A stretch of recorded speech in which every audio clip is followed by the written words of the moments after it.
Assalamualaikum warahmatullahi wabarakatuh.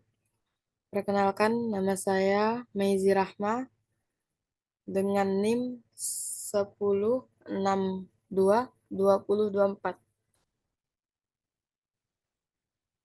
Saya akan membuat video presentasi untuk tugas UTS analisis laporan keuangan. Di sini saya akan menyampaikan materi tersebut. Yang pertama yaitu pengertian rasio keuangan menurut Warsidi dan Bambang. Analisis rasio keuangan merupakan instrumen analisis presentasi perusahaan yang menjelaskan berbagai hubungan dan indikator keuangan. Analisis rasio keuangan merupakan salah satu alat yang paling populer dan banyak digunakan. Yang selanjutnya yaitu analisis rasio keuangan. Adapun manfaatnya sebagai berikut. Yang pertama, berfungsi sebagai alat ukur dari kinerja dan prestasi perusahaan.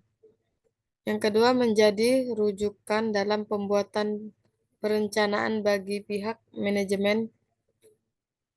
Yang ketiga, sarana evaluasi perusahaan dari sisi keuangan. Rujukan yang selanjutnya itu rujukan resiko pembayaran bunga dan pokok pinjaman bagi kreditur. Yang terakhir yaitu sarana penilaian bagi eksternal perusahaan. Yang selanjutnya itu macam-macam rasio keuangan. Yang pertama, rasio likuiditas. Rasio ini merupakan atau digunakan untuk mengukur kemampuan perusahaan atau seberapa cepat perusahaan dalam memenuhi kewajiban keuangan dalam jangka pendek yang berupa hutang jangka pendek.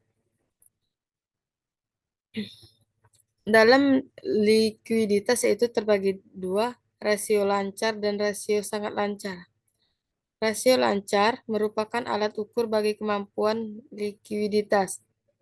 Solvabilitas jangka pendek yaitu kemampuan untuk membayar hutang yang segera harus dipenuhi dengan aktiva lancar.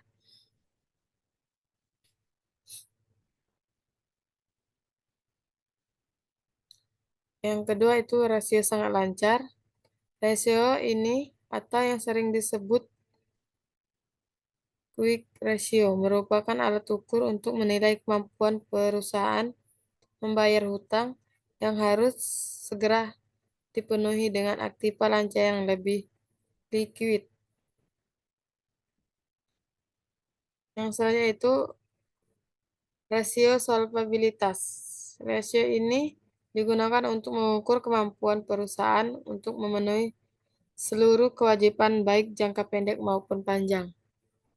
Rasio solvabilitas dibagi dua yaitu debit to asset ratio, yaitu digunakan untuk menunjukkan berapa bagian dari keseluruhan aktiva yang dibelanjai oleh hutang. Yang kedua, debit to equity ratio merupakan rasio yang digunakan untuk menunjukkan kemampuan modal sendiri perusahaan untuk memenuhi seluruh kewajiban. Yang selanjutnya itu rasio profitabilitas. Rasio ini digunakan dalam hal untuk mengukur tingkat keuntungan perusahaan. Yang pertama, return on investment atau yang sering disebut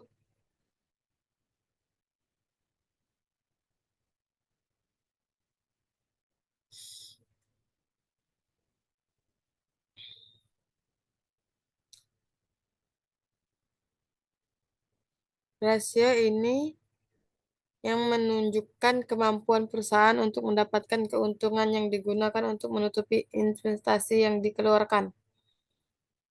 Yang selanjutnya yaitu return of equity, merupakan rasio yang digunakan untuk mengukur kemampuan dari modal sendiri untuk menghasilkan keuntungan bagi seluruh pemegang saham, baik saham biasa maupun preferen. Yang terakhir yaitu rasio aktivitas. Rasio ini digunakan untuk mengukur tingkat efektivitas penggunaan aktif atau seberapa jauh aktiva perusahaan dibiayai dengan hutang atau pihak luar. Rasio aktivitas itu terbagi dua. Yang pertama itu fixed asset turnover. Rasio ini merupakan untuk mengukur efisiensi pengguna penggunaan aktivitas secara keseluruhan selama satu periode.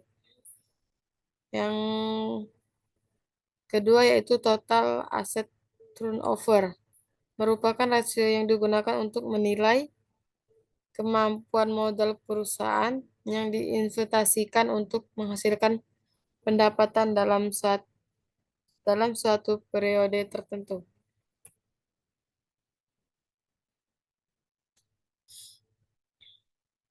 Materi selanjutnya itu pembandingan rasio keuangan. Berarti apabila ada perbandingan data, pembandingan untuk rasio keuangan mutlak ada sehingga dapat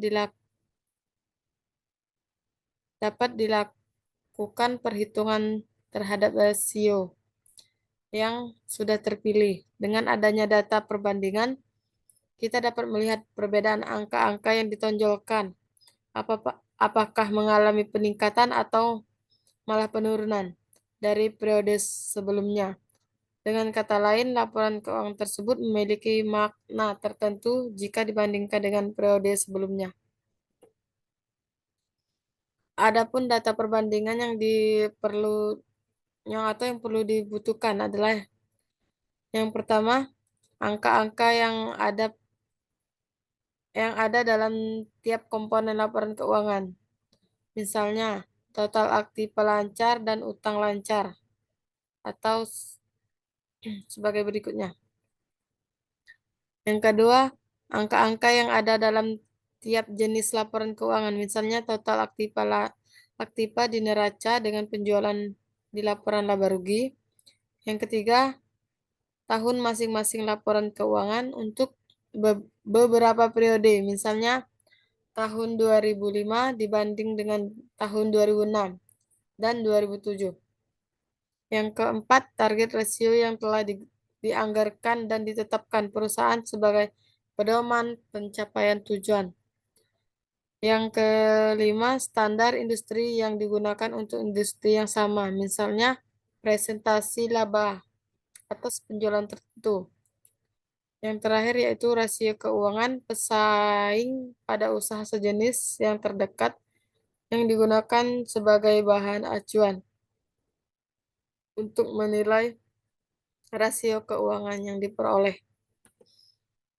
Yang materi selanjutnya yaitu keunggulan dan keterbatasan rasio keuangan. Dalam keunggulan tersebut itu terbagi 5. Yang pertama, rasio merupakan angka-angka atau ikhtisar statistik yang lebih mudah dibaca dan ditafsirkan. Yang kedua merupakan pengganti yang lebih sederhana dari informasi yang disajikan atau laporan keuangan yang sangat rinci dan rumit.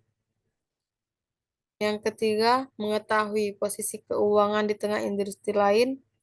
Yang keempat, sangat bermanfaat untuk bahan dalam mengisi model-model pengambilan, baik keputusan dan model prediksi. Yang terakhir yaitu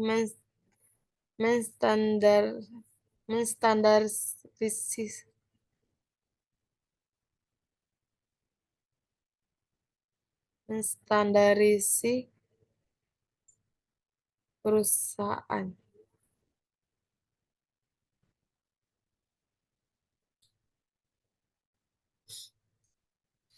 Materi selanjutnya itu yang terakhir, hubungan antara berbagai rasio. Hubungan ini merupakan hubungan rasio antara laporan keuangan yang satu dengan yang lain, atau hubungan dalam komponen dalam satu laporan keuangan. Hubungan tersebut dapat bersifat positif maupun negatif, tergantung rasio keuangannya. Sebagai contoh, hubungan antar berbagai rasio keuangan yaitu hubungan antara rentabilitas ekonomi dengan rentabilitas modal sendiri.